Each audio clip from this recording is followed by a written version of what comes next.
James Thurman for the untouchable true school sports. Let's go, baby. Bow! Be careful what you wish for because it can become a reality. Yeah.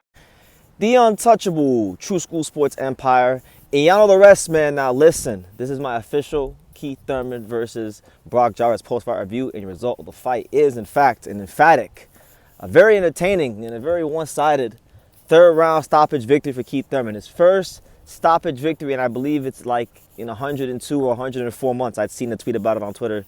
Shout out to Ryan O'Hara. He's the one who tweeted that. But yeah, man, like I remember when I did my video for this fight back when I was in Japan, when the fights first got announced. If you go back and you watch it, I was in Japan. I was walking around the Ueno Tokyo station, and I was trying to wrap my head around this Brock Jarvis Keith Thurman matchup. And when I really broke it down, it was like there's literally no way Keith Thurman should have a competitive fight with Brock Jarvis, let alone lose to him. It's okay for you to think Keith Thurman is washed up. It's okay for you to think Keith Thurman isn't what he used to be. That's fine. But there's levels in boxing.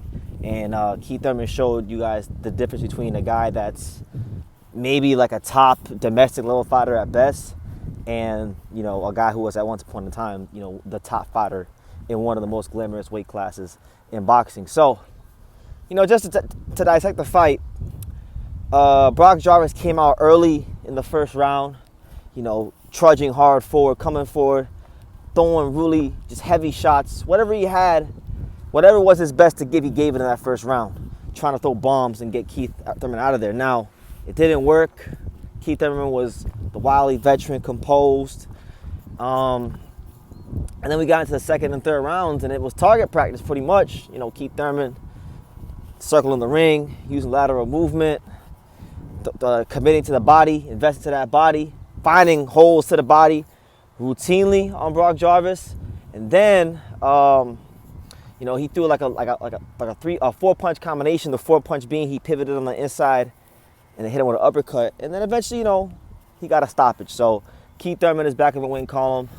I'm happy for this. I'm happy for Keith because, you know, as I've grown older and as I've understood the overall, not just the fight game, but also the business of boxing, you know, I really do respect Keith Thurman overall for what he's brought to the sport, not just in the ring. I mean, in the ring, he fought top competition. I feel like he gets an unfair rap because a lot of people who like Errol Spence put him down. You know, even I was a little delusional at one point and didn't understand certain things about boxing. I used to say Errol Spence, that Keith Thurman avoided Errol Spence, but he didn't avoid Errol Spence. Truth be told, he did it. And he fought Manny Pacquiao, and he gave you guys the best fights when he was on top. And his fights did more viewership than Terrence Crawford and Errol Spence when he was at the top. So he's always been good for boxing, always. And even like look at this fight with Brock Jarvis, right? On paper, not a big fight, a warm-up fight, a tune-up fight, a fight where, you know, Keith Thurman is supposed to go over here and knock the ring rust off, but a fight where, you know, Keith Thurman with his mouthpiece, with his gift of gab, he was still able to sell and make it interesting for us, the consumers, us, the fight fans, and we were entertained. He has an old school way of promoting himself, so I enjoy that about Keith Thurman. I enjoy what he brings to the sport in that regard. But as far as his future, like what does he have left at 36 to give to boxing? You know, look, he's at 154, which I think is good for him because, you know, he'll be able to retain more of his strength and more of his energy. But I can't really, like, as much as I did enjoy the promotion for the fight and this public execution of Brock Jarvis, you know, I just I don't know. Like, he still obviously got a great boxing mind. Obviously, he could still circle the ring and move around. He has the basic fundamentals of boxing down pat. You know, you don't lose those things. But how elite is he? You know, I think there's good fights for him to be made. Obviously, the main one is the Tim Tszyu fight, which everyone's really excited about. Obviously, Tim Tszyu has to take care of Joey Spencer because I'll tell you this: if Tim Tszyu can't beat Joey Spencer, then forget about Keith Thurman and fighting on the world level. I mean, straight up, like you can't lose to Joey Spencer. All respect to Joey Spencer, but you can't lose to Joey freaking Spencer and have aspirations to be a champion in boxing, especially after you just lost 2 times in fights you were supposed to win. So he has to take care of his business. Even if Keith Thurman doesn't fight Tim Tszyu next, I still think there's a lot of good options out there for him. There's actually 3 in particular that seem to make some sense. So I'll do separate videos on these, but I'll just touch on the 3 options I feel realistically can be made for Keith one time Thurman.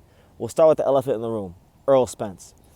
Earl Spence, we haven't seen or heard much from him since Terrence Carter put him in a blender and showed that Spence was not on his level. Right now, people say Spence was compromised. I understand why, and I'm not even knocking it at this point. But Earl Spence, I think for Keith Thurman, it would be a great fight. They both have a lot of history with each other. A lot of people thought Keith Thurman ducked Earl Spence. A lot of people thought Earl Spence would have beat Keith Thurman.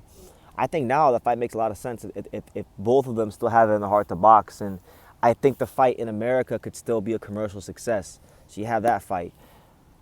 Keith Thurman versus Jermell Charlo is a really interesting fight too, because Jermell Charlo, he's was once the kingpin of this weight class, and eventually he's gonna get back active. He's been in the gym training, so I just think when you put their two personalities together, it would make for a really intriguing build-up and an intriguing storyline.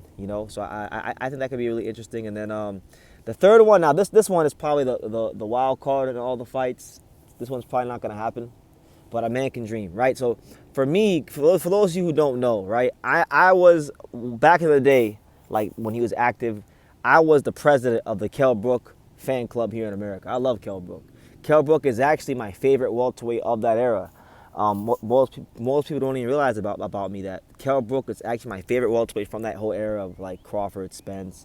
Sure, Kell Brook was 1-3 in his big fights, but I mean, he still fought Crawford, he still fought Spence, he fought Golovkin, he fought Sean Porter. I mean, so and he's one of the few British fighters to win his title on the road. But for me, the fight I always wanted to see was him versus Keith Thurman. I thought that at one point in time was number one versus number two, and it never happened, right? Because Kell had his own path. He was fighting his guys in the UK and whatnot, and then Eddie mismanaged him into oblivion. And then Keith, he was fighting the guy on PBC when that was getting started up and getting paid good money for it, fighting on network TV. So I understand being older now why it didn't happen. But there actually is a pathway to this fight, because Keith Thurman is back in the win column. He got a stoppage, right?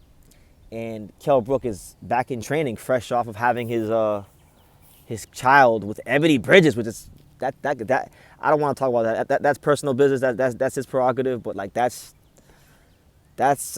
news all on its own, right? That you had that two world champions had a kid, and that Kell, he had a wife, and then Knives with Ebony, that came out of left. Anyway, I think Keith Thurman versus Kell Brook could be a fight if Kell Brook is active and serious about coming back, and if Keith is he's still gonna fight. So man can dream. But nonetheless, that's my review on Keith Thurman versus Brock Jarvis. You guys let me know in the comments down below. What did you guys think? And like I say in every single one of these videos, you can love me or you can hate me, but I'm just a kid from Daniel. So until next time, take care, guys.